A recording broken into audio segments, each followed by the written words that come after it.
Hey,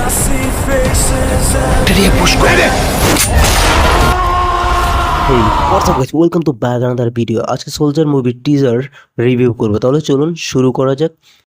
তোমার জন্য দেশ নাকি দেশের জন্য তুমি? কিং খানের নতুন লুকে পুরো সোশ্যাল মিডিয়া আগুন।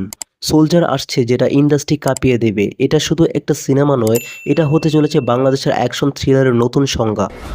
পরিচালক সাকিব ফাহাদ এবং সাকিব খানের এই কোলাবোরেশন নিয়ে এক্সাইটমেন্ট এখন তুঙ্গে।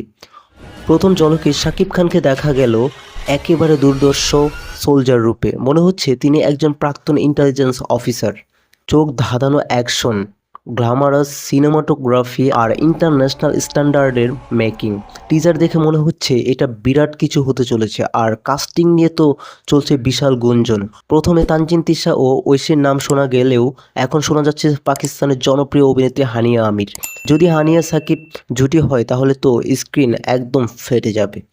সব মিলিয়ে সোলজার হতে চলেছে শাকিব খানের ক্যারিয়ারের অন্যতম বিগ বাজেটের এবং স্টাইলিশ প্রজেক্ট। গল্পে সাসপেন্স আর থ্রিলারের টেনশন পুরোটা সময় ধরে থাকবে। কিন্তু সিনেমা হলে রিলিজের আগে আপনার কি মনে হচ্ছে?